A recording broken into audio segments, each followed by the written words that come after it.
Okay, so have you ever tried explaining your day, like your routine in English? How often you do things, your habits. And it feels a bit fuzzy, like trying to describe exactly how often you hit the gym or how rarely you eat out. Oh, absolutely. Getting that frequency right, it's tricky. But those little words, the ones that tell us how often, they're absolutely vital. Right. They're not just details. No, not at all. They make your English sound so much more natural, more conversational, especially when you're talking about your regular life. They really taint the picture. Exactly. And that's what we're diving into today. We're tackling adverbs of frequency. We've gone through this great lesson. Adverbios de frecuencia, rutinas en inglés, to pull out the core stuff. It lays it out really clearly. Our goal here is simple. Give you the essentials so you can use these adverbs confidently and make your stories about your life sound, well, more fluent and clear. Yeah, it's not just about like memorizing lists. It's really about understanding how they work, their feel, and then kind of weaving them into your English naturally. Okay, let's do it. Adverbs of frequency. Sounds a bit formal, maybe a bit like grammar homework. Ha! It can sound that way. But honestly, the basic idea, super simple. They're just words that tell us how often something happens, little signals. Okay. Signals for regularity. Exactly. And crucially, like the source material points out, they usually go hand in hand with the present simple tense. Ah, that makes sense. Because present simple is for habits, routines. Precisely. So you take a simple action like I go and add always or sometimes or never, and suddenly you've got a much clearer picture of a routine. It's like they're designed to work together, the tense and the adverb. They really are. And the material we looked at, it presents them really nicely, like on a scale, right? From 100% frequency down to zero, Yeah. like a dial for your habits. That spectrum idea is fantastic, yeah. It lets you be so precise. You're not just saying, I do it. You're saying how regularly you do it. Adds a lot of nuance. Okay, let's walk through that spectrum. It's pretty intuitive once you see it laid out. Top of the scale, 100% is always. No exception. Right. If it's always, it happens every single time. Yeah. The example was, I always brush my teeth in the morning. Non-negotiable. And that word always, it conveys such a strong, fixed habit, no wiggle room. It says, this is how it is. Then just below that, maybe 90%, we have usually. Mostly, but not quite always. Yeah, happens almost all the time, but there might be that rare exception. Hmm. The example, she usually takes the bus to work, so maybe once in a while she gets a lift, but day in, day out, it's the bus. Usually is great for those really consistent habits that still have a tiny bit of flexibility. Life isn't always 100%, right? Adds authenticity. But it does feel more human, less robotic than always. hmm Okay, moving down, about 70% frequency we hit often. Still quite frequent, but definitely less than usually. Right. There's a more noticeable chance it won't happen. The source gave, they often go to the gym. So yeah, they go a fair bit, maybe 3-4 times a week, but not like every day. Often signals it's a regular thing, but with more variability. It's a strong habit, but maybe not a fixed point in the schedule, like something you do usually. Makes sense. Then smack bang in the middle, 50% is sometimes. 50-50 could happen, could not. Yeah, exactly. As often as it doesn't happen, maybe. The example was he sometimes eats fast food. So it's not his go-to, but, occasionally it happens. Busy day, maybe. Sometimes it's perfect for things that are genuinely occasional, a bit random even. It's that neutral ground. Yeah, it happens, but don't count on it. Definitely more casual. Okay, dropping further down, maybe 20%, we find rarely. Very infrequent, almost never. Yeah, happens very seldom. The example, we rarely watch TV. Instantly tells you something about their lifestyle, doesn't it? They're probably busy doing other things. It really does paint a picture. Rarely clearly means it's the exception. And sometimes, it can imply a conscious choice, like they choose not to watch TV often. Adds a subtle layer. Ooh, interesting point. Okay, bottom of the scale, 0%. Never. Absolute zero. Doesn't happen, period. The example is clear. She never drinks coffee. Ah, Full stop. No coffee. Ever. yeah. For me, it's, I never managed to keep a plant alive. Sadly. Huh. Never is definitive, isn't it? It's a strong statement. No room for doubt. It's a clear boundary. So you can see how that whole spectrum, from always down to never, lets you be incredibly specific about your habits. Absolutely. But, okay, knowing what they mean is one thing.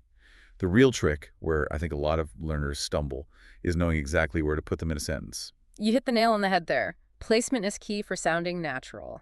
Get it wrong, and it can sound a bit clunky. Right. Avoid the clunkiness. Yeah, and the source material breaks it down into two main rules. Get these down, and you're golden for most situations. Okay, rule number one. Rule 1. The adverb usually comes before the main verb, the action verb. Before the action. Okay, so if the sentence is, she wakes up early, and I want to add always. It slots in right before wakes up, so she always wakes up early. The adverb introduces the frequency of the action. Got it, like a little frequency flag before the verb. Exactly. Another example they gave was, they never forget their keys. Forget is the main verb. Never comes just before it. This is the most common pattern. Adverb, then action verb. Okay, adverb then action verb. Easy enough for most verbs, but there's always a but in grammar, isn't there? Huh. There often is. Rule number 2 deals with one very, very common verb, the verb to be. Ah, yes. Am is are, the troublemakers. They change the game slightly.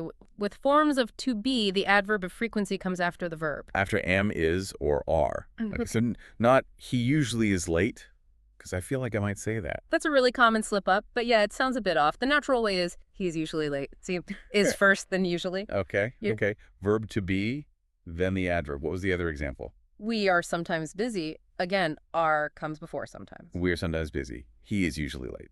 Got it. Mastering this distinction before the main verb, after to be, it makes a huge difference to sounding fluent. It's one of those subtle things that native speakers do without thinking.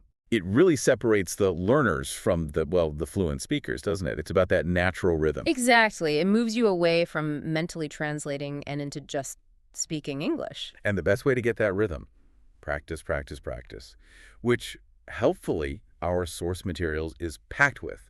It's not just rules, it's activities. That's what makes it so useful. It bridges the gap between knowing the rule and actually using it correctly.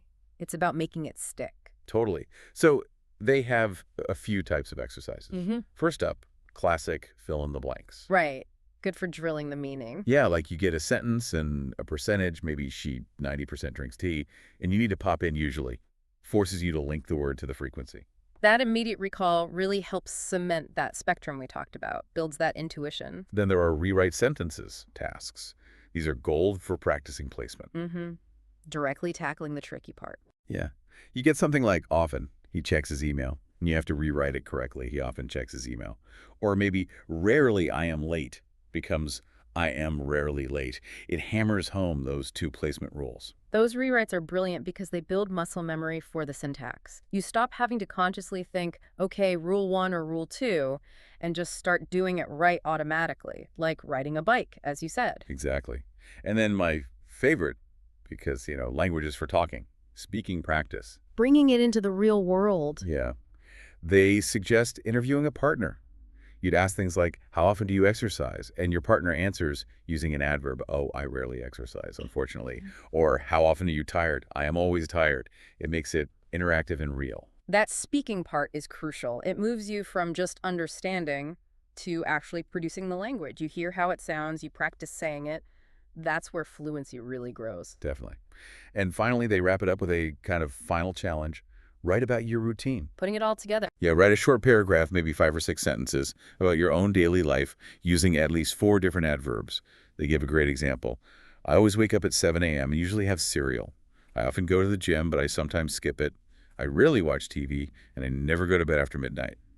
You get to tell your own story using these words. That writing task is fantastic for synthesis. You have to pick the right words, put them in the right place, and make it all flow together into a story about you. It really consolidates everything. So, okay, we've gone pretty deep here. Why does this matter so much to you listening right now?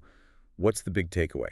Well, the so what is pretty significant, actually. Getting these adverbs right lets you describe your life, your habits, your routines with so much more accuracy and naturalness. Okay. It's a major step towards sounding more fluent, more confident. Yeah, makes your descriptions less generic, more vivid. Exactly. You move beyond just stating facts like, I wake up, to painting a real picture. I always wake up early, or I sometimes hit snooze.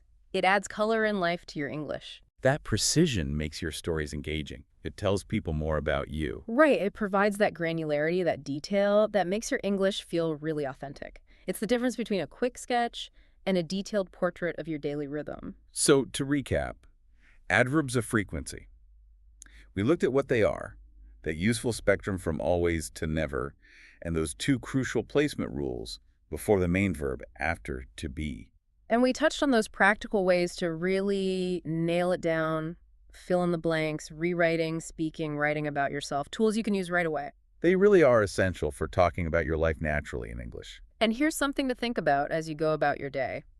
Think how much those little words always, usually, sometimes, never, how much they reveal about us. Ooh, yeah. Like, what do they say about our priorities? About the actual rhythm of our lives? What habits, defined by your always or your never, really shape who you are? That's a great thought. So start noticing them. Listen for them. Look for them in reading. Mhm. And more importantly, try using them yourself. Consciously at first, maybe. You'll get the hang of it faster than you think. Keep practicing. Keep describing your world. And make your English truly reflect you. Thanks for tuning in to this deep dive. Catch you on the next one.